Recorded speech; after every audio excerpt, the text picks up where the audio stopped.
Sud Radio, les clés d'une vie, Jacques Pessis. Sud Radio, les clés d'une vie, celle de mon invité. L'acteur que vous êtes a connu la chaleur des plateaux avant d'en découvrir une autre beaucoup plus naturelle, celle de Tahiti. Vous avez vécu en mer avant de retrouver d'autres vagues, celle des applaudissements du chanteur que vous êtes aussi. Bonjour Pierre Cosso. Bonjour Jacques.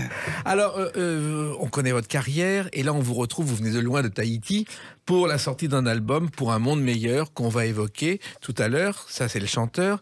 Mais vous avez un parcours totalement atypique et le principe des clés d'une vie, c'est de le raconter. Eh ben, je suis là pour ça. Oui. Alors, on est là pour ça et la première date, je vous dira forcément quelque chose. Le 8 décembre 1982, écoutez.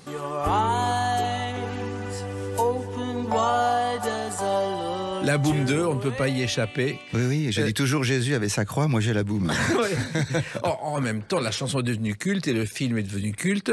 Et c'était une suite à la boum, d'ailleurs, que Claude Pinoteau avait annoncé lorsqu'il avait fêté les 85 ans de Denise Gray.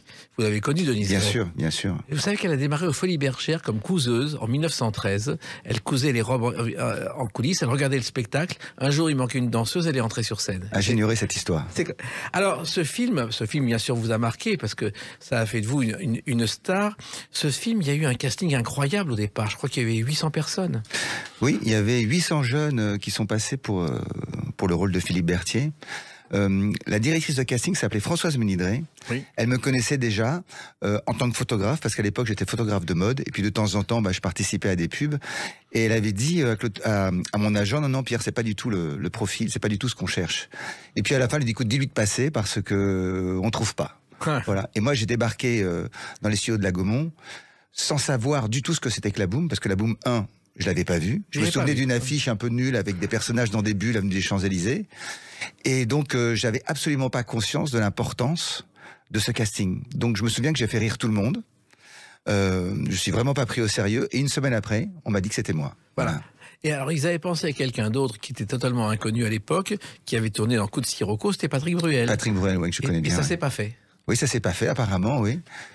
Et alors, vous pensiez pas être comédien au départ? Vous étiez photographe, Pierre Cosso? Oui, moi, ce qui m'intéressait, c'était surtout l'image, ce qui se passe derrière l'objectif. J'ai arrêté mes études assez tôt. Enfin, j'ai passé mon bac, et puis j'ai démarré comme photographe dans les stations de sport d'hiver. À l'époque, on arrêtait les gens sur la piste, on les prenait en photo, puis on leur donnait un ticket pour qu'ils aillent voir leurs photos.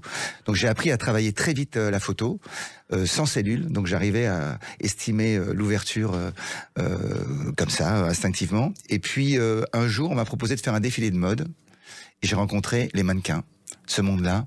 Et je me suis dit, pourquoi je ferais pas de la photo de mode? Et en fait, je me dirigeais vraiment vers une carrière de photographe, puisque je commençais à faire des photos pour les journaux comme Vital ou Elle. Et puis, la boum a complètement changé mon parcours. Voilà. En même temps, vous veniez d'un pays chaud, vous êtes né à Alger. Oui, alors je suis né en Algérie. J'en ai aucun souvenir, parce que je suis parti d'Algérie en 62, j'avais 8 mois. Au moment où tous les Français sont partis. Exactement, c'était la valise ou le cercueil. Oui. Et je connais l'Algérie à travers les récits de mes parents, et puis à travers les lectures. Je pense à Yasmina Khadra, Ce que le jour doit à la nuit, Leila Slimani, Le pays des autres. Voilà, je suis très intéressé par mon pays, l'histoire de ce pays. Alors, la boum, bien sûr, a changé votre vie, Pierre Cosso. Du jour au lendemain, vous êtes devenu l'idole des jeunes filles. C'était pas facile à vivre. Moi, j'ai eu de la chance, je pense avoir toujours gardé la tête sur les épaules, parce que j'avais des parents qui avaient la tête froide. Ma maman était ancienne danseuse étoile, donc le monde du spectacle, elle le connaissait. Mon père était un pied noir, brut de pomme, et il s'est jamais laissé, surprendre par ce succès. Il m'a dit, écoute, apprends déjà ton métier, on verra plus tard. Donc, ce qui a été plutôt difficile pour moi, c'était de démarrer avec un succès aussi jeune. Parce que quand on a 20 ans et qu'on est un comédien, c'est difficile d'avoir le succès d'un seul coup. Parce que les vrais rôles, on les a seulement à partir de 35-40 ans. Quand on a de la bouteille. Et à 20 ans, je venais juste de quitter mon cartable sur le dos, quoi. Voilà. Et en plus, les journaux parlaient de vous avec Sophie Marceau. Vous aviez une vieille 504. Exact, une vieille 504 cabriolet. Avec Sophie, on est resté pendant 2 ans ensemble. On est resté très amis, d'ailleurs. Et jusqu'au jour où on s'est perdu de vue. Voilà. Alors, la 504, il faut savoir, parce que je me suis un peu renseigné, elle était prévue, sa sortie en juin 68, et il y a eu les événements de mai 68, et la sortie a été retardée, et c'est devenu la première voiture à posséder 4 roues indépendantes, et la reine de la piste, et elle a gagné de grands rallyes.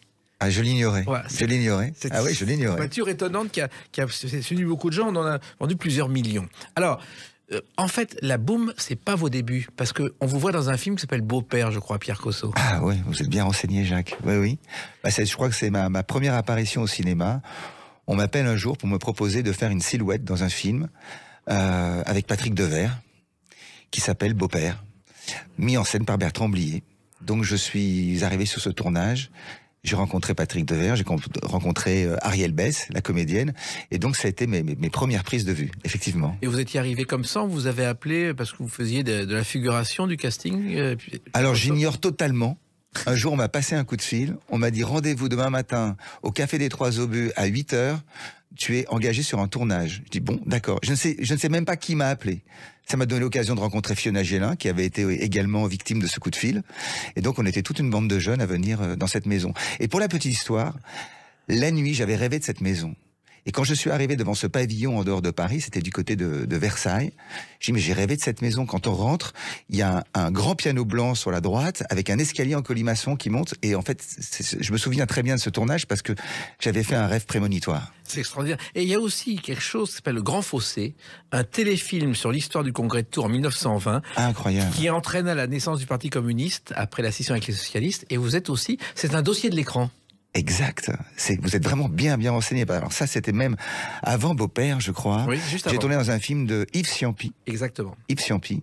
En fait, j'étais copain avec la fille d'Yves Ciampi et ils avaient besoin de figuration et de silhouette. Et là, je joue. À l'époque, il y avait une grève des cheminots et donc ils engagent à l'époque des étudiants pour conduire les locomotives et j'étais un de ces étudiants. Voilà. Et il faut savoir que les dossiers de l'écran, c'est une émission au départ qui a été construite. Armand Chameau. Oui. Et il l'avait faite pour 4 émissions. Il pensait que ça marcherait pas. Il y avait un décor tout simple et finalement, ça a duré de 1967 à 1991. Je crois que j'en ai raté aucun épisode.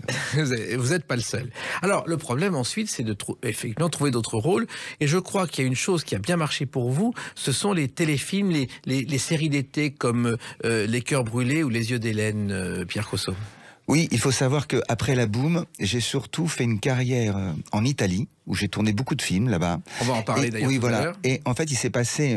j'ai une période de ma vie où ça a été vraiment très dur, parce que pendant 2 ans, je n'ai pas tourné. Et quand on est comédien, on ne sait pas qu'on va pas tourner pendant 2 ans. Ça commence par 1 mois sans tournage, 2 mois, 6 mois, 1 an. Et là, on commence vraiment à douter parce qu'on est toujours sur la 2e marche du podium. Quand on fait des castings, on n'arrive pas à décrocher les rôles. Donc j'ai mis ces 2 années à apprendre mon métier. J'ai fait les classes supérieures du Conservatoire de Paris avec Jean Darnel. Et c'est Jean Sagols, à l'occasion de la série Les Cœurs Brûlés, qui me donne ma chance en m'offrant le rôle de Christian aux côtés de Mireille d'Arc. Il faut savoir qu'à cette époque, ça faisait 2 ans que je n'avais pas tourné. Oui, et ça a été un vrai succès. Il y a eu une suite, Les Yeux d'Hélène. Incroyable. Il y avait 12 millions de téléspectateurs le vendredi soir, l'été. Oui. C'est-à-dire que les gens, il y a même des gens qui avaient déprogrammé leur retour de vacances pour suivre le dernier épisode. Et on n'avait pas fait de saga depuis 1969, depuis Noël aux 80 à la télévision, et personne ne croyait dans Les Cœurs Brûlés. Ça a été un immense succès. Oui, bah je pense que le succès, c'était Jean Sagols, surtout, qui était un metteur en scène exceptionnel parce que il tournait très rapidement, puis il improvisait en fonction du temps, du décor. On tournait avec 2 caméras. Et puis Mireille d'Arc, bien entendu, Michel Duchossois, qui était mon ami, qui avait Magali Noël, enfin, il y avait vraiment des bons acteurs. Et puis, vous avez aussi innové parce qu'il y a une série télé qui aujourd'hui ferait scandale, dans laquelle vous avez tourné, c'est Flics de choc, Pierre Cosso. Pourquoi ça ferait scandale? Parce que attaquer les prostituées de haut vol, faire des sujets sur la dernière vague, aujourd'hui, les réseaux sociaux se déchaîneraient. Ah oui, certainement. J'ai beaucoup aimé tourner Flics de choc, c'était avec Tike Olgado, qui était mon ami, Charlotte Caddy. Et c'était une série qui était lancée par TF1 où, grosso modo, c'était un peu Mission Impossible. On était un couple avec Charlotte Caddy et puis on avait carte blanche. Mais si jamais on se faisait avoir, on n'était pas couvert par la police et par les services secrets. Voilà. C'était très intéressant. On n'a fait que 2 épisodes. Il y en a eu 3, je crois. Oui, 3, exact. 3 épisodes. Mais ça a été un gros succès. En plus, c'était, quand je dis que ça ferait scandale aujourd'hui, effectivement, vous aviez des missions secrètes, spéciales, qui étaient parties sur des faits authentiques. Oui, c'est vrai que les scénaristes étaient inspirés de faits authentiques. Et puis également, je pense à la dernière vague, j'ai une petite anecdote. Donc il y avait Point Break qui était sorti, qui avait fait un succès énorme. Et donc TF1 se dit, on va refaire un flic de choc, mais ambiance Point Break. Et donc on arrive au Portugal pour tourner du côté de Lisbonne.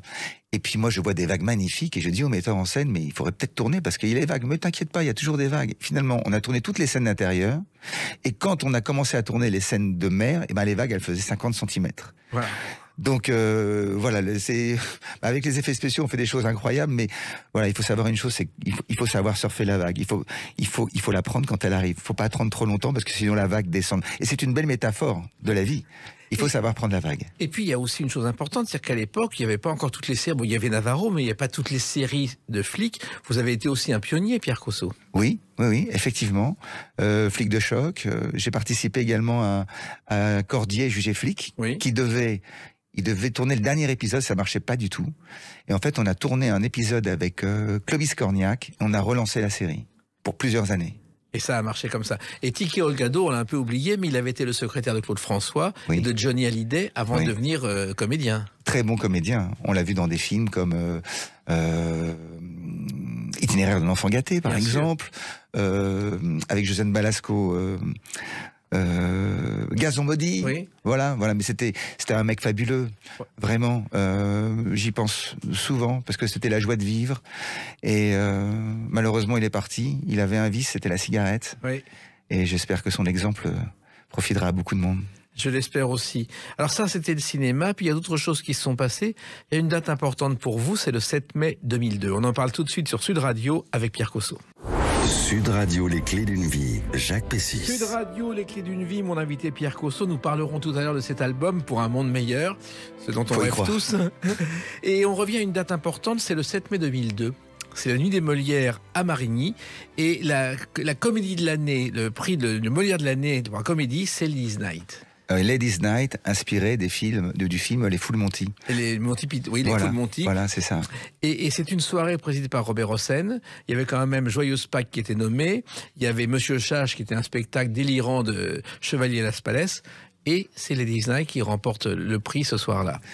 C'est quand même une pièce de théâtre extraordinaire, Ladies Night. C'est une pièce que nous avons jouée à Paris, en tournée, en France, en Suisse, en Belgique, et je me souviens qu'on avait carrément presque des supporters qui nous suivaient de ville en ville. C'était une scène, c'était vraiment une pièce de théâtre où on se foutait à poil. Oui, à la fin. À la fin, mais quand on se foutait à poil, je dis aussi, c'est une métaphore. On se mettait vraiment à nu. C'était pas une pièce qu'on pouvait jouer intellectuellement. C'était une pièce où on savait pas du tout ce qui allait se passer pendant la soirée, parce qu'il y avait que des acteurs fous. Et beaucoup d'impro. On a démarré, la pièce faisait 1h30, on a terminé à 2h45. C'est-à-dire que, à force d'improviser à chaque fois, on gardait. C'était un parcours incroyable. Et c'est une pièce qui a surpris tout le monde. C'est Jacques Collard, je crois, qui avait fait l'adaptation. Et c'était les Chippendales avant la lettre. On n'en parlait pas à l'époque, Pierre Cosso. Alors, on n'en parlait pas à l'époque. Ce qui est bien dans cette pièce de théâtre, dans cette histoire, c'est qu'en fait, des chômeurs vont accepter le challenge que leur propose Manu. J'ai interprété Manu qui, pour récupérer la garde de son enfant, décide de monter un groupe de Chippendales. Et donc ça a mis en lumière tous les problèmes de chacun, parce qu'il y a celui qui se trouve trop gros, celui qui se mettre à poil. Donc c'était une pièce de théâtre qui moi m'a beaucoup appris, et sur moi en tant que comédien et dans la vie, parce que ça m'a donné l'occasion de rentrer par la grande porte au théâtre. J'avais joué en cours, mais jamais je suis vraiment rentré dans une pièce de théâtre à succès. Et tous les comédiens qui l'ont joué m'ont dit: Pierre, t'as de la chance, parce que des pièces comme ça, il y a des comédiens qui n'en croient jamais dans leur vie. Mais vous êtes arrivé comment dans cette aventure, Pierre Cosso? Alors, Jean-Pierre Dravel et Olivier Massé me proposent de passer le casting pour un autre rôle. Et j'avais une scène de soolographie. Et je commence à jouer cette scène, et au bout de 15 secondes, je me dis: stop, on arrête, on a Manu. C'est Manu. Et j'ai dit: bon, d'accord. Il faut savoir que le rôle avait été créé par Manuel Blanc. Et moi, je reprenais ce rôle. Et ils me disent: mais attention, tu serais d'accord pour jouer le rôle de Manu? Je dis: oui, j'aimerais bien déjà voir une cassette vidéo, voir la pièce. Donc je vois la cassette, et puis ils me disent, il faut que tu saches une chose, c'est que la pièce, c'est dans 1 mois. Tu as 1 mois pour la prendre. Bon, d'accord. Attends, c'est pas fini. Les comédiens sont tous en vacances. Tu seras tout seul pour la répéter. Je dis, mais comment c'est possible? Il dit, si c'est comme ça, on sera là pour t'aider. Tu vas répéter avec des chaises qui représenteront les comédiens. Et je dis, mais quand est-ce que je vais les voir? Le jour de la première, au Festival de Fréjus. Donc on s'est rencontrés le matin au Festival de Fréjus. On a fait une italienne, tous ensemble. Et le soir, j'étais lâché dans l'arène, c'est le cas de le dire. Avec un succès que vous n'imaginiez pas au départ, Pierre Cosso. Ah, pas du tout. C'était incroyable. Parce qu'on a vraiment eu des gens qui, je le répète, qui nous ont suivis de ville en ville, comme des groupies. Et puis, comme c'était une pièce qui parlait des problèmes sociaux, du chômage, on était très proche des gens. Et donc, on a eu tout de suite la sympathie des gens. Et en même temps, bon, il y avait une scène de nu qui durait exactement 20 secondes et qui était dans le noir. Et moi, je me souviens avoir vu la pièce et les femmes dans la salle attendaient cette scène de nu, Pierre Cosso. Oui, c'est vrai. Je me souviens d'ailleurs du festival de Ramatuelle où j'avais Nana Mouskouri au premier plan avec Jean-Claude Brialy. Et en fait, il faut savoir qu'à la fin, on fait un striptease. Donc, on est habillé en flic américain avec les lunettes, les Ray-Ban. Et puis, c'est un striptease, on enlève tout. Et puis, à la fin, il nous reste plus que la casquette devant notre sexe. Et donc, à un top, on doit tout s'alancer, et là, il y a le noir. Et ce jour-là, au festival de Ramatuelle, le régisseur n'a pas fait le noir.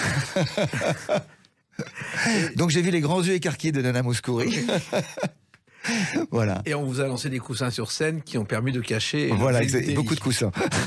Et il faut savoir que cette pièce, Ladies Night, est un énorme succès en Russie. Elle a démarré comme ça. Elle est jouée aujourd'hui par 15 troupes dans toute la Russie avec les plus grandes stars de Russie, l'équivalent des Delon russes, je crois, Pierre Cosso. Alors, je l'ignorais parce que, vous le savez, Jacques, j'ai quitté un petit peu ce monde-là il y a 20 ans pour partir sur un tour du monde. Donc, cette pièce a continué. Je sais qu'elle a été jouée en Italie, dans tous les pays d'Europe. Par contre, la Russie, je l'ignorais. Voilà. Et l'auteur Jacques Collard a été payé en pot de caviar. Ah, il n'y a pas d'autre solution. Alors, effectivement, il y a eu une autre chose aussi qui a déclenché des rires, mais c'était involontaire. Écoutez.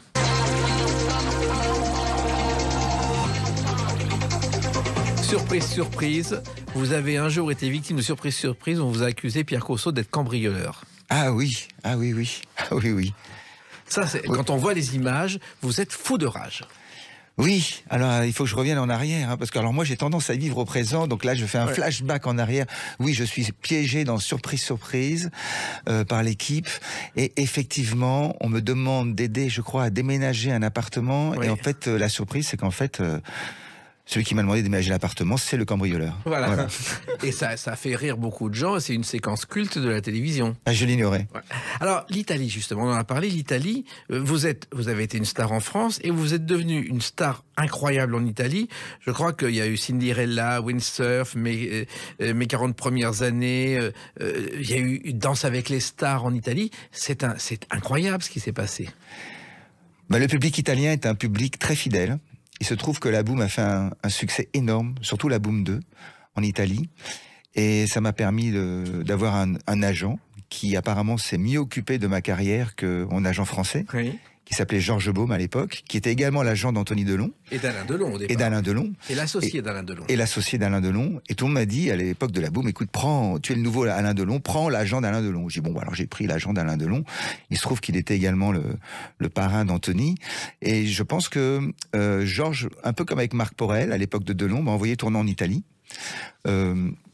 C'était quand même une belle expérience, puisque ça m'a permis de rencontrer de grands acteurs, de grands metteurs en scène. J'ai tourné avec Gina Lollobrigida, La Belle Romaine. J'ai appris mon métier d'acteur. J'ai appris l'italien. J'ai appris l'anglais aussi, parce que j'ai joué en anglais. Là-bas. Et le public est resté fidèle, très très fidèle, puisqu'on m'a proposé de faire Danse avec les stars en 2016. Vous l'avez fait 2 fois, je crois. Non, j'ai fait qu'une seule fois, Danse avec les stars. Non, une fois, ça suffit. Je ne ferai pas une deuxième fois, j'ai encore des courbatures. Et puis, il y a eu un feuilleton très célèbre qui s'appelait Anna e il Cinque. Alors, Anna e Cinque, Anna et les 5. Alors, avec Sabrina Ferilli, qui est une star. Vraiment, c'est une star en Italie.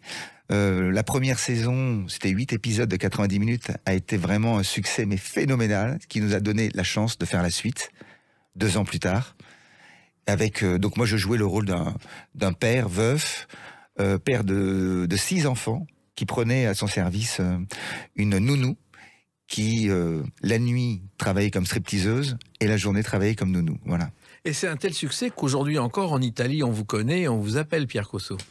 Oui, l'Italie est restée très fidèle. J'aime l'Italie. On dit que les Italiens sont des Français de bonne humeur.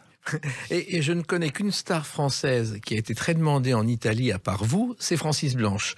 Chaque fois, il avait tourné Babette s'en va en guerre, et chaque fois qu'il y avait un rôle d'Allemand avec un accent en Italie, on appelait Francis Blanche pour le tourner. Ah, je l'ignorais. Et puis vous avez même tourné aux États-Unis, il s'appelle Sin's Kitchen. Oui, alors j'ai tourné 2 films aux États-Unis. J'ai tourné Sin's Kitchen, que j'ai coproduit d'ailleurs. J'en ai fait le montage, j'en ai même fait la musique. C'est un film qui a été en concours au Festival de Sundance. C'est sorti qu'aux États-Unis, c'est pas sorti en France.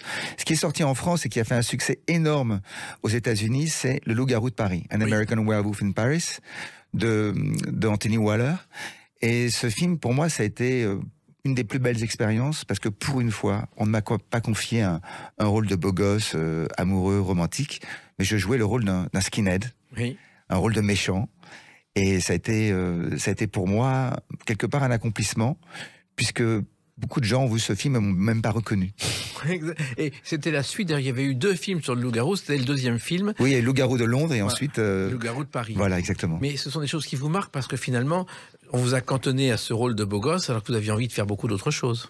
Bah quand on est comédien, on a envie d'atteindre des rôles de composition. Oui. C'est beaucoup plus facile de jouer un rôle de composition que de jouer un rôle qui est proche de ce qu'on est dans la vie. Parce qu'on est tous timides, voilà. Moi, je sais que quand j'ai travaillé pendant 2 ans au conservatoire, je me suis toujours employé à faire des contre-emplois. C'est là où on fait des progrès et c'est là où on peut tout se permettre. Voilà. Et vous êtes aussi permis d'autres choses. On en parle dans quelques instants avec une autre date, le 14 mai 2010. À tout de suite sur Sud Radio avec Pierre Cosso. Sud Radio, les clés d'une vie, Jacques Pessis. Sud Radio, les clés d'une vie, mon invité Pierre Cosso. Nous parlerons tout à l'heure de cet album Pour un monde meilleur. Alors le 14 mai 2010, c'est une émission de télévision dont voici le générique. Thalassa. Car dans Thalassa, pour la première fois, on découvre que vous êtes au bout du monde et que vous êtes parti à Tahiti, loin du cinéma français. Mais c'est même plus que parti à Tahiti. En 2003, j'ai décidé de changer de vie, parce que je dis toujours, si on n'a qu'une seule vie, on peut avoir plusieurs existences. Et mon rêve de gamin, c'était de partir dans le sillage de Bernard Moitessier, qui était mon gourou, parce que j'ai découvert un jour, j'ai lu La Longue Route. Votre grand-père, je crois, avait le livre. Oui, exactement, oui. Exactement. Vous êtes très, très, très bien renseigné, Jacques. C'est incroyable. Et donc, en 2003, j'ai largué les amarres, vraiment, pour un tour du monde, avec escale, mais sans date de retour prévue. Je suis parti le 23 octobre 2003. Dans le golfe du Lion, j'ai dématé avec une tempête de 45 nœuds de vent. Je suis revenu à la case départ et 1 mois plus tard, je suis reparti avec un mât qui est toujours sur mon bateau, sur le même poteau comme on dit. J'ai traversé l'Atlantique, je suis arrivé dans les Caraïbes, je suis resté 2 ans dans les Caraïbes. Ensuite, j'ai fait l'Amérique latine en passant par le Venezuela, la Colombie, ensuite le Panama, traversé le canal de Panama qui était une expérience bouleversante. Parce qu'il faut savoir que lorsqu'on passe le canal de Panama, on rentre dans des écluses et les portes qui se referment derrière vous, ce sont des portes psychologiques, ce sont des portes qui se ferment sur un passé. Et j'ai vécu ça avec beaucoup d'émotion parce que j'en avais les larmes aux yeux. Et au moment où on commence à pleurer, on commence à s'élever au-dessus de l'océan pour aller dans la prochaine écluse. Et ensuite, le voyage continue. J'ai traversé le Pacifique en passant par les Galapagos et j'ai atterri avec mon bateau aux îles Gambier, au sud de la Polynésie en 2007, juste avant l'ascension. Et je suis resté dans ces eaux-là. Voilà, je navigue en Polynésie depuis 2007. J'y ai rencontré ma femme, une famille d'amis, une vraie famille. Mon père est enterré en Polynésie, ma mère est là-bas, voilà, ma vie est en Polynésie. J'ai trouvé finalement, moi qui étais un enfant de déraciné, j'ai trouvé mes racines en Polynésie. Alors, il faut savoir au départ que le bateau, il faut un bateau d'abord. Vous avez fait vos calculs, c'est coûté moins cher qu'un loyer d'un appartement à terre. Alors, moi, la voile, c'est quelque chose que je pratique depuis l'âge de 5 ans. Mes parents m'ont mis dans un optimisme, j'avais 5 ans. J'ai eu la chance d'avoir des parents qui aimaient la mer. Et très vite, j'ai eu un tout petit bateau, puis je me suis embarqué en tant qu'équipier. Puis j'ai un très bon ami que vous connaissez, Loïc Perron, qui m'a permis d'être son équipier sur des grands prix, comme le Grand Prix de Brest. J'étais un fou de multicoque. Et un jour, j'ai rencontré sur ma route le bateau qui allait être le prolongement de mes rêves. Il s'appelle Nusa Dua, c'est un catamaran. Je l'ai acheté complètement à crédit, en faisant un tour de table avec les copains. Et je l'ai remboursé sur 15 ans, en faisant du charter. C'est-à-dire que j'ai fait mon tour du monde en proposant aux gens des croisières à la semaine ou pendant 2 semaines. Et vous teniez, je crois, Pierre Cosso, un journal de bord sur Internet. Exactement, je tenais. C'est mon papa qui le tenait. En fait, je suis parti un peu pour réaliser le rêve de mon papa, qui aurait voulu faire ça, mais malheureusement, ma mère avait une peur bleue de la mer, donc il n'a pas pu le faire. Et quelque part, ce tour du monde, je l'ai fait un peu pour lui. Et juste avant de partir, je lui ai dit, écoute, tu vas être mon webmaster. Et il me dit, mais ça veut dire quoi? Ça veut dire que je vais t'envoyer des photos, des récits, et tu vas les mettre en ligne. Donc je lui ai appris à se servir d'un ordinateur. Pour la petite aventure, juste avant, il m'envoie un fax en italien. Non, il me dit, j'ai un document en italien à traduire. Est-ce que tu peux me le traduire? J'étais à Paris, il était à Nice. Je dis, tu me l'envoies par fax? Il dit, oui, mais si je te l'envoie, moi je l'ai plus. Pour dire juste le degré qu'il avait par rapport à la technologie. Et donc on a tenu un journal de bord en ligne, qui n'est plus en ligne, mais je vais le remettre en ligne. Près de 400 pages de récits, de photos, d'aventures, parlant des cyclones, des rencontres qu'on a pu faire. Incroyable, qui a déclenché des vocations, puisque j'ai rencontré d'autres navigateurs qui sont partis après avoir croisé mon journal de bord. Et vous pourriez faire un livre. Regardez, Géraldine Danon est partie en mer. Oui, je la connais bien, on s'est rencontrés là-bas. Et Antoine, un jour, est à Antibes. Un copain lui propose de faire un petit voyage en mer, et il part. Il dit, je vais acheter un bateau. Il part, personne ne croit que ça va durer. Ça dure depuis 74. Oui, je connais bien Antoine. D'ailleurs, il y a des objets, des matériaux de mon bateau sur son bateau, Banana Split. Pour la petite histoire, un jour, je suis sur l'île de Wahine, le téléphone sonne, et c'est Antoine. Bonjour, c'est Antoine. Je t'appelle avec mon téléphone Iridium, je suis en pleine mer, je vais arriver, je pense, au petit matin à Wahine. Peux-tu me donner un point d'ancrage, s'il te plaît, par GPS? Je dis, écoute, pas de problème, je t'envoie ça sur ton téléphone portable, quand tu seras à portée, tu l'auras. Et moi, je me dis, mais quand même, il y a quelques années, j'étais sur le périphérique, en train d'écouter France Info, et j'entendais Antoine, à la radio, en train de parler de « Il était une fois ». Et c'est lui, aujourd'hui, qui me demande un point GPS pour s'ancrer. Bref, le lendemain matin, il était exactement à l'endroit où j'avais dit de jeter sa pioche. On a passé la journée ensemble, et on se connaît bien avec Antoine, c'est un super mec. Voilà, et Il était une fois, qui est une série de livres, c'est né parce qu'un jour, il a fait une photocopie rue de Berry aux Champs-Élysées dans une boutique de quelques pages qu'il a envoyé à un éditeur, personne n'y croyait et c'est devenu une collection. Et votre journal de bord, ça pourrait aussi devenir des livres. Exactement, c'est en projet, voilà. Jacques. Alors, vous avez donc débarqué un jour dans un paradis terrestre, et ce paradis terrestre, il y a une chanson des années 60 qui le rappelle. Dis où t'as été cet été? Moi j'étais à Tahiti. Si t'as été à Tahiti, cette petite fille a été à pied. Voilà, une chanson aux années 60 par Paola, je ne sais même plus qui c'est, au temps des yéyés, mais c'était Si t'as été à Tahiti, ça a été un gros succès. Oui. Vous la connaissiez? Non, je la connaissais pas. Enfin, moi, j'y suis pas allé à pied, j'y suis allé par la mer. Et pour la petite histoire, on avait proposé la Gaumont m'avait proposé une série qui s'appelait Les Perles du Pacifique à Tahiti. Et j'avais refusé cette série parce que j'ai dit non, moi, je veux vraiment arriver à Tahiti en bateau, pas par avion. Et je crois, Pierre Cosso, que vous êtes arrivé avec 7 $ ou 12 $. Oui, avec peu d'argent, oui. C'est vrai. Et parce que vivre à Tahiti, arriver avec 12 $, faut quand même le faire. En fait, la caisse de bord était assez vide. Mais en fait, quand on vit sur la mer, moi je suis chasseur sous-marin, je pêche. Donc en fait, on vit avec pas grand-chose. Après, il faut entretenir un bateau. Et en fait, c'est la raison pour laquelle je suis parti tourner Anna et Cinque en Italie. Voilà. C'est que la caisse de bord était vraiment vide, il fallait la remplir. Et ça l'a remplie. En même temps, vous étiez heureux parce que quand on se lève le matin, qu'on voit la mer à profusion et qu'on voit le soleil se lever, c'est autre chose que Pierre Cosso. Alors, le jour où j'ai posé mon sac et ma guitare sur mon bateau, je n'ai plus jamais douté du sens de ma vie. Et il faut savoir que lorsqu'on fait un tour du monde, les gens pensent qu'on est seul en mer, mais en fait, on fait énormément de rencontres.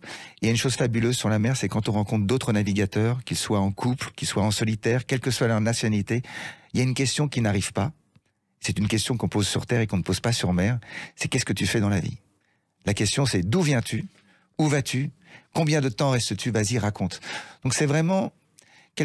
Je me dis que tous les gens qui ont choisi de faire le tour du monde et tous les gens qui arrivent en Polynésie, quelque part, ont fait chacun un parcours personnel. Il y a quelque chose qui nous réunit. Et moi, j'ai retrouvé aussi bien des poupons, Géraldine Danon, l'amiral, Il y a beaucoup de gens qui se Olivier de retrouvent en Polynésie. Kersauzon, Oui, bien voilà, sûr. Olivier de Kersauzon. Et c'est pas un hasard. Je pense que il y a beaucoup de gens qui partent faire le tour du monde et qui s'arrêtent dans les Caraïbes. Parce qu'ils n'osent pas passer les portes du Pacifique. Parce qu'il faut savoir que lorsqu'on fait un tour du monde, on fait le tour du monde avec les alizés, qui sont des vents qui soufflent d'est en ouest. Une fois qu'on est parti, on peut pas revenir en arrière. Ou alors c'est très difficile. Donc c'est un vrai choix de passer Panama. Voilà. Et donc les gens qui arrivent à Tahiti sont des gens qui ont fait un parcours qui fait que on se réunit tous, on sait ce qu'on a vécu. Voilà. Et en même temps, souvenez-vous de Brel qui s'est arrêté aux Marquises. Bon, parce qu'il était malade, il ne pouvait pas aller plus loin, mais les Marquises est devenu son paradis. Pourquoi Tahiti est-il devenu votre paradis? Alors, sur Brel, j'aimerais ajouter une chose. Moi, je suis allé lui amener des bonbons. Je suis allé sur l'île de Hivaoa. J'ai amené des bonbons sur sa tombe. D'ailleurs, il a une vue incroyable, beaucoup plus belle que celle de Gauguin, qui est juste derrière lui. Et j'étais très ému parce qu'il y a un musée Brel aux Marquises. C'est un hangar qu'on m'a ouvert. On a allumé 2 interrupteurs, une petite musique, les Marquises, et puis son avion, Jojo. Et en fait, je pense qu'il s'est arrêté aux Marquises, non pas parce qu'il était malade, mais surtout parce qu'il a eu un coup de cœur pour la Polynésie, les Polynésiens.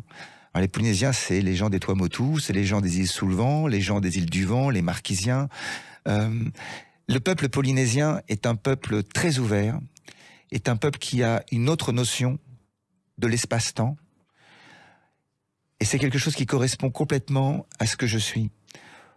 Moi, je suis issu d'une société occidentale où on m'a appris qu'il fallait avoir toujours des objectifs dans sa vie, que quelque part, dès qu'on est gamin, on va à l'école, il faut absolument apprendre pour pouvoir travailler, puis gagner sa vie, se projeter toujours en avant. Ça s'appelle avoir de l'ambition.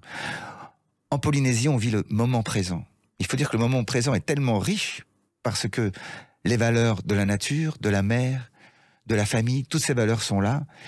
Moi, j'ai trouvé vraiment ma terre promise. La Polynésie, je la porte dans mon cœur. Toute ma vie est en Polynésie aujourd'hui. Et il a fallu travailler. Je crois que vous avez commencé par faire de la construction là-bas, Pierre Cosso. Alors, j'ai pas vraiment fait de la construction. J'ai surtout travaillé avec mon bateau pendant plusieurs années.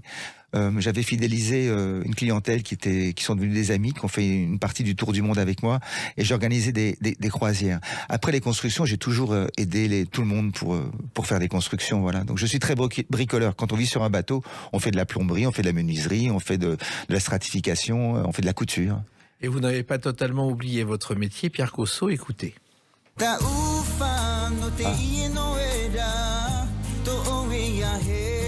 Un clip de Noël que vous avez réalisé à Tahiti, Pierre Cosso. Quel beau clip. Ce clip est magique. Il faut savoir que ça a été un pur hasard. Le producteur m'avait demandé à la base, c'est ce que j'avais compris, de venir diriger les comédiens. Et lorsque je suis arrivé sur le tournage le matin, le chef opérateur m'a dit « Alors on met où la caméra ?» Je dis « Comment ça ?»« Mais oui, c'est toi qui mets en scène. » Et donc, j'avais entendu parler de l'histoire, mais je n'avais pas de scénario. Il n'y avait pas de scénario. Et donc, ce clip qu'on peut voir sur YouTube, qui s'appelle Noteye Noera, ça veut dire Joyeux Noël, est un clip qui a comptabilisé des centaines de milliers de vues. C'est un film que j'ai improvisé au fur et à mesure, sur 2 jours. C'est magnifique, c'est l'histoire d'une petite fille qui, le soir de Noël, arrive à remettre ses parents ensemble. Beaucoup d'amour dans ce clip. Je veux dire qu'il y a une belle mise en scène, une belle image. Moi, je me souviens que quand j'ai vu le film, le résultat, parce que j'ai assisté au montage, j'avais les larmes aux yeux. Je l'ai montré à cette petite fille qui en croyait pas ses yeux. Parce que quand j'ai dirigé, je lui dis là, tu souris. Là. Mais elle savait pas du tout. Parce qu'il faut savoir que au cinéma, on peut faire parler un visage juste au montage. Il y avait un metteur en scène russe dont j'ai oublié le nom, qui un jour a fait une expérience. Il a pris quelqu'un dans la rue, il a dit voilà, est-ce que vous voulez faire un film comme comédien? Il dit je suis pas comédien, c'est pas grave, vous n'avez rien à faire. Donc il l'assoit sur une chaise, il filme cette personne qui a les traits assez marqués, elle ne fait absolument rien, à part que dans le montage, il fait passer devant cette personne un cortège funéraire, après des enfants qui jouent, plusieurs scènes, et on s'aperçoit que le visage prend l'émotion des scènes et de la musique qu'on lui met, voilà. Et voilà, c'est la mise en scène. Et la mise en scène aussi, c'est au théâtre, car vous avez votre retour au théâtre avec Nuit d'ivresse à Papeete, ce qui est quand même assez étonnant. Oui, Josiane Balasco, j'ai demandé les droits, elle m'a dit, je suis tellement heureuse que la Nuit d'ivresse brille à Tahiti. Voilà, ça a été un travail de 4 mois avec 2 comédiens amateurs. Nous avons remporté un grand succès puisque nous avons joué pendant 5 représentations à guichet fermé. À Tahiti, 5 représentations, c'est énorme parce qu'en général, c'est 1 ou 2 représentations. voilà, j'ai repris le rôle de Jacques Belin avec bonheur. Je pense que la mise en scène, c'est ce qui m'attire le plus. En fait, ça correspond à ce que je voulais faire au départ, être derrière la caméra. Voilà. Et puis, il n'y a pas que la mise en scène et la chanson. Et on va en parler avec une autre date, le 1er décembre 2019. A tout de suite sur Sud Radio avec Pierre Cosso. Sud Radio, les clés d'une vie, Jacques Pessis. Sud Radio, les clés d'une vie, mon invité Pierre Cosso. On a parlé de vos activités d'acteur, de l'Italie, de votre départ pour Tahiti, de votre amour du bateau. Et le 1er décembre 2019, c'est votre premier concert à Tahiti avec cette chanson. Et qu'on devienne le gang des rêves. Le gang est un chant de poème. Alors, le Gang des rêves, c'est une première chanson du Cosso Gang sur scène à Tahiti. Comment c'est né cette histoire? Alors, j'avais très envie, après toutes ces années de navigation, donc 15 ans entre le ciel et la mer avec 2 guitares, j'avais très envie de jouer toutes ces chansons en groupe. Et donc, j'ai monté un groupe, un copain m'a dit, pourquoi t'appelles pas ton groupe Cosso Gang? J'ai dit, pourquoi pas, Cosso Gang. Donc, on a monté un groupe avec des musiciens locaux. Avec des musiciens locaux, amateurs, à la base. Et puis, mes copains m'ont dit, mais il faudrait que tu écrives une chanson qui raconte un peu notre rencontre. Et j'ai écrit Le Gang des rêves parce que je venais de lire le bouquin de Luca Di Fulvio, Le Gang des rêves, qui est un bouquin que je recommande, qui est un best-seller. Ça n'a absolument rien à voir avec l'histoire du groupe, mais j'ai aimé cette image du gang des rêves. Des copains qui partagent le même rêve autour de la musique et qui veulent faire le tour du monde pour amener l'amour et éclairer les autres. J'ai ça en moi. Je sais que moi, j'ai la chance d'avoir vécu entre le ciel et la mer pendant des années, d'avoir fait des rencontres extraordinaires. Et j'ai appris une chose, c'est que la vie est faite pour être partagée. Et le meilleur moyen de partager la vie, c'est sur l'émotion. Et la musique, c'est le plus beau des tremplins. Alors, au départ, c'était une chanson, il y en a eu 12, et aujourd'hui, c'est un album qui est sorti. C'est un album qui s'intitule « Pour un monde meilleur ». C'est un album qui est chargé d'émotions. Le déclencheur de cet album, donc Le Gang des rêves, c'était une première chanson. Ce qui a vraiment déclenché le reste des chansons, des titres. Mon papa est parti il y a 3 ans, il est parti dans mes bras. Ça a été le déclencheur. J'ai écrit une autre chanson qui s'appelle Je voudrais t'attendre, qui est une chanson où j'ai pratiquement eu la mélodie et les paroles qui sont venues naturellement. Et autour de moi, à ce moment-là, se sont greffés des musiciens professionnels, un producteur, Lionel Ducos, qui a cru dans mes chansons. Je suis sur son label aujourd'hui. Il y a un album qui est né, qui s'appelle Pour un monde meilleur. C'est le titre de l'une des chansons. Et puis, je porte avec moi aujourd'hui à Paris les rêves et les espoirs de toute une communauté de musiciens qui m'ont aidé à donner jour à cet album. J'étais le 25 septembre à l'Alhambra, qui est pour moi une salle mythique.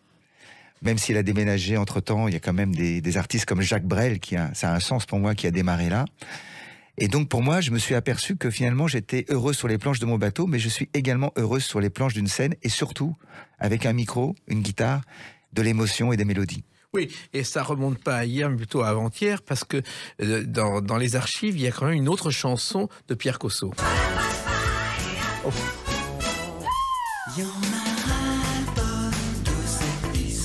Alors, emmène-moi, c'est passé, je crois, dans C'est encore mieux l'après-midi, car dans les années 80, vous avez aussi chanté, Pierre Cosso. Oui, alors c'était l'époque où on pouvait faire encore des 45 tours. J'ai fait un premier titre qui s'appelait Vite à vie, suivi d'un autre titre qui s'appelait Emmène-moi. Et en fait, dans tous ces titres, on retrouve ce désir de partir faire le tour du monde, de retrouver l'océan. Donc c'est quelque chose qui m'a toujours habité, la mer. Je pense que je suis un homme de la mer, et tout ce que j'ai appris de l'océan, je l'ai mis dans mes chansons. Alors, Pour un monde meilleur, au départ, ça devait être une tournée en 2020, puis il y a eu le confinement. Exactement. On l'a tous vécu à notre manière. Aussi. À Tahiti aussi, ça a été dramatique. Ce confinement, ça a été... on a eu beaucoup de morts également en Polynésie. Moi, ça m'a permis de faire des lives en direct pour rester en contact avec le public, continuer à composer avec les musiciens, même si on était à distance. Voilà, ce qui ne tue pas rend plus fort. Voilà. Et donc, vous avez quand même travaillé, et il y a eu dans la foulée un clip sur cette chanson. Elle marche derrière moi, ferait le tour du monde pour être près de moi. Elle s'organise des rondes, elle séduit tous mes pas. Méfiez-vous des blondes et des brunes de Java. Alors là, c'est un côté rock que vous avez au fond de vous-même. Ah bah carrément, moi c'est Téléphone, c'est Trust, mais c'est les Pink Floyd aussi, c'est Dire Straits. Moi j'ai de la chance. Moi le premier disque qu'on m'a offert quand j'étais gamin, c'était à ma première communion. On m'a offert un disque de Cat Stevens et en même temps il y a The Dark Side of the Moon qui est sorti des Pink Floyd. Donc moi je suis vraiment un enfant de la musique pop rock. Et cette chanson Blonde et brune de Java, c'est un rapport avec la Java, l'île de Java? Non, ça aurait pu être Blonde et brune de Bahia, ça rimait bien. Mais la Java, c'était bien, parce que quand même, dans cette chanson, on fait la Java. C'est une blague. C'est l'histoire d'un mec qui vit avec deux fleurs, enfin une blonde et une brune à la fois. Et puis, au bout d'un moment, il en a marre, mais bon, elles veulent pas le quitter, quoi. Elles le suivent partout. Alors, vous en avez fait un clip de cette chanson? Oui, justement, c'est un clip déconfiné. On était chacun chez nous. J'ai dit à tous les musiciens, filmez-vous, et puis je ferai le montage. Et donc une mise en scène très particulière. Oui, une mise en scène avec des bouts de ficelle, c'est-à-dire avec les moyens de la maison. C'est un clip qui a quand même remporté plusieurs centaines de milliers de vues. 400 000 vues, je crois. Voilà, crois. 400 000 vues, ouais, effectivement. Et alors, il y a une chose étonnante, c'est que moi, je suis allé un jour à Tahiti pour un spectacle, et quand j'ai vu les studios de la radio, je me suis dit, mais on ne peut pas imaginer ça en France, c'est quand même très très vieux, et il y avait un animateur qui, en pleine émission, je m'en souviens très bien, a un chat dans la gorge, et il a dit, j'ai une petite chatte dans la gorge, ce qui nous a empêché de continuer. C'est très particulier, la promotion là-bas. Oui, je pense qu'il devait aimer les félins. Mais à Tahiti, il y a une vie culturelle. Il y a la radio, il y a la télé. Il se passe beaucoup de choses à Tahiti. Les gens ignorent que la Polynésie française, c'est aussi grand que l'Europe. Il y a 250 000 personnes étendues sur plusieurs archipels qui représentent la surface de l'Europe. Donc il y a une vie culturelle, traditionnelle, et puis il y a des nouveautés, il y a des très bons musiciens, il y a de la mise en scène, il y a tout ce qu'il faut. Alors, l'album au départ, c'était Kosso et Gang, et maintenant c'est devenu Pierre Kosso et compagnie. Pierre Kosso & Co. & voilà. & Co, je tiens beaucoup au & Co parce que le & Co, ce sont tous les musiciens, et Dieu sait s'il y en a qui sont passés entre amateurs et professionnels. Je n'imagine pas me pointer sur scène juste en tant que Pierre Kosso. Pour moi, la scène, c'est comme un bateau, c'est un équipage, je suis le capitaine. Je chante mes chansons et je suis très très bien entouré. À l'Alhambra, j'étais entouré de musiciens mais extraordinaires. Un seul d'entre eux a pu venir de Polynésie, il s'appelle Christian Chebret. C'est un guitariste virtuose. Et ce qui m'a vraiment ému, c'est lorsque nous avons fait des répétitions à Paris, j'ai rencontré 4 autres musiciens et chanteurs avec lesquels je n'avais jamais joué. Et à la 3e chanson, pendant la répétition, j'ai fondu en larmes. J'étais tellement ému que des musiciens puissent d'un seul coup, comme ça, en aussi peu de temps, s'approprier mes titres. C'était magnifique. Et la chanson Pierre Kosso, c'est essentiel dans votre vie, la musique? Alors, c'est vraiment ce qui m'a permis de traverser toutes ces années. Notamment à la mort de mon papa, je me suis raccroché aux cordes de ma guitare pour pas sombrer dans l'abîme de son absence. Et je ne peux pas imaginer une seule seconde, une seule journée sans une guitare. D'ailleurs, je suis venu avec une guitare dans votre studio. Je suis toujours accompagné de mes guitares. Je joue nuit et jour. J'aime bien cette idée qui dit que la musique est née du désir des hommes de reproduire le chant des oiseaux. Alors, vous parliez du groupe Téléphone tout à l'heure, et puis vous avez fait quand même à Tahiti une chose extraordinaire, la première partie de Jean-Louis Aubert. Alors, je devais la faire, on ne l'a pas faite à cause du Covid. Voilà. Ça sera peut-être un jour possible. Mais carrément, d'ailleurs, je lui rends hommage dans une chanson qui s'intitule Marie de l'air. Où je le cite avec son groupe. Alors, cet album, d'abord, il fait rêver par ses chansons, mais aussi par le décor, avec une guitare bleue et la mer en fond de décor. Oui, la mer, je suis un enfant de la mer, je pouvais pas mettre autre chose sur la pochette que du bleu, parce que le bleu, pour moi, c'est ce qui accompagne ma vie depuis que je suis né.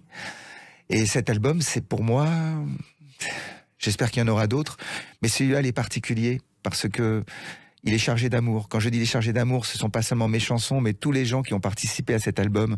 Aussi bien Frédéric Andrews, qui l'a mixé à Paris, que Lionel Ducos, mon producteur, qui l'a cru, qui m'a donné tous les moyens pour le réussir, que les musiciens.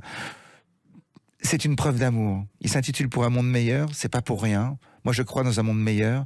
Je pense que si on s'unit tous... Moi, quand j'étais gamin, j'ai appris ce poème, si tous les hommes du monde pouvaient se donner la main. J'y crois, moi. Complètement. Je suis dans le partage. J'aime les autres. Et les autres vous aiment aussi et ils aimeront cette chanson « Ainsi va la vie ». C'est ainsi que va la vie. Et si on changeait de vie, ça commence aujourd'hui. Mais est-ce que c'est ça la vie? Là aussi, il y a du rythme, il y a des voix, il y a du monde là-dessus. Ah oui, il y a du monde, il y a du monde. J'avais envie de faire ce titre qui est un peu festif et me moquer un petit peu de notre société actuelle à travers les réseaux sociaux, tout ce que ça représente aujourd'hui. Moi, je suis très, très, inquiet par rapport à ce que j'ai à côté de moi d'ailleurs. Ça s'appelle un smartphone. Je pense que le smartphone a complètement détruit le monde dans lequel on vit aujourd'hui. Et je m'explique. Je pense que ces appareils sont des tueurs d'émotions. Pourquoi ? Parce que je pense que l'émotion se trouve dans l'attente. C'est quand on s'ennuie, quand on est gamin, qu'on a de l'imagination, qu'on rêve. C'est quand on attend quelqu'un que les sentiments grandissent. Aujourd'hui, avec les smartphones, on a la connaissance immédiate à travers Google, on fait plus de recherches, on n'écrit plus de lettres, on écrit des SMS, souvent mal écrits. Avec des fautes d'orthographe. Avec des fautes d'orthographe. Alors je veux pas paraître rétrograde, mais vraiment... Il me manque ce temps où on pouvait s'écrire, on pouvait attendre, on pouvait rêver. Aujourd'hui, tout va trop vite, tout va trop vite. Il faut ralentir, il faut se parler. Moi, dans la rue, ça faisait des années que j'étais pas revenu à Paris. J'ai remarqué une chose, les gens ne se regardent plus du tout quand on se croise. Moi, quand je suis parti il y a 20 ans, les gens se croisaient dans la rue et s'adressaient un sourire. Il y a plus ça. Par contre, j'ai remarqué que si on s'arrête et si on s'adresse à quelqu'un, il y a tout de suite un sourire. Et si on parle avec les gens, on s'aperçoit que tout le monde pense la même chose, que le monde est en train de changer. Alors il faut faire quelque chose. Il faut juste se tourner vers son voisin et parler. C'est incroyable. Moi, je vis en Polynésie où on se tutoie, où on passe son temps à dire bonjour à tout le monde avec des sourires. Je pense que c'est possible aussi en France. Il suffit juste de... Allez, il faut franchir le pas. Et puis, un autre de vos combats, c'est la lecture, Pierre Cosso. Oui. Carrément, parce que j'ai eu la chance de... J'aimais pas la lecture quand j'étais gamin, et puis j'ai des livres qui ont été des révélateurs pour moi. Je suis un fan de Ken Follett. J'ai appris beaucoup de choses à travers ses lectures, parce que il écrit souvent des grandes sagas historiques, comme Les Piliers de la Terre, où je conseille la trilogie sur la Première, Deuxième Guerre mondiale et la suite.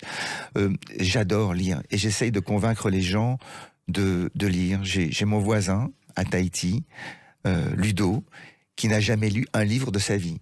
Donc je lui ai acheté un bouquin qu'il n'a toujours pas lu. Je ne sais pas s'il le lira un jour. Mais voilà, ce que j'essaie d'expliquer, j'ai parlé à mes enfants. Mes enfants sont des victimes des smartphones aussi, on ne peut pas lutter, c'est ça. Mon fils Lino, qui a 17 ans, je dis, écoute Lino, tu regardes un bouquin, pour toi, ça fait 5 cm d'épaisseur et c'est quelque chose qui te repousse. Mais dis-toi qu'il y a une personne qui pendant peut-être plusieurs mois ou plusieurs années a consacré ses jours et ses nuits pour transmettre un message, écrire une histoire, il n'en a pas dormi, et toi tu as la chance de pouvoir partager ça en ouvrant ce livre.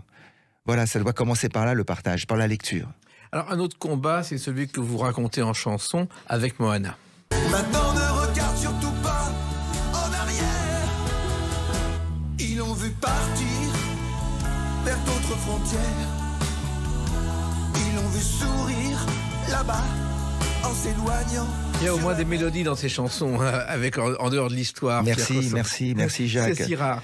Et là, c'est une chanson en hommage aux combattants océaniens de la Seconde Guerre mondiale, combat qu'on connaît mal en Europe. Oui, en fait, il faut savoir que lorsque le général de Gaulle a fait son appel, il n'a pas été reçu tout de suite en Polynésie, mais plusieurs mois plus tard, parce qu'à l'époque, il y avait des radios, il y avait une radio dans un village et les gens se réunissaient.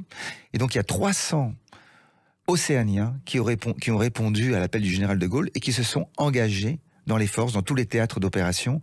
On les appelait les Tamarii volontaires. Et il se trouve que mon grand-père Fahamou, ça veut dire adoptif, c'est-à-dire le grand-père de ma femme, Maxime Aubry, faisait partie de ces volontaires. Il nous a quittés il n'y a pas longtemps, il y a quelques mois, à l'âge de 104 ans. Et donc j'avais envie de faire une chanson en son hommage.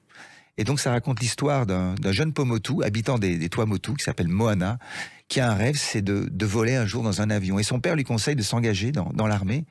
Donc il part par bateau jusqu'en France, ignorant qu'il est à la veille de 39. Et quand il débarque pour se faire engager, on lui demande d'où il vient. Il dit, je viens d'outre-mer. Et si tu viens d'outre-mer, c'est que tu connais la mer. C'est dans la marine que tu feras la guerre. Et il repart dans le sens contraire. Et bien sûr, il y laisse sa vie.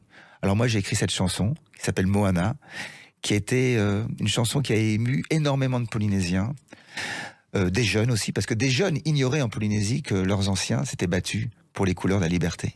Il y a beaucoup d'autres chansons, beaucoup d'émotions dans cet album Pour un monde meilleur, Pierre Cosso et Co. Merci de l'avoir enregistré, puis merci de nous avoir raconté ce pays que vous aimez, de nous offrir un peu de chaleur au début de l'hiver. Oui, merci beaucoup Jacques. Vous repartez à Tahiti, mais vous revenez quand vous voulez ici à Sud Radio. Merci, je n'oublierai pas. Merci, les clés d'une vie, c'est terminé pour aujourd'hui. On se retrouve bientôt. Restez fidèles à l'écoute de Sud Radio.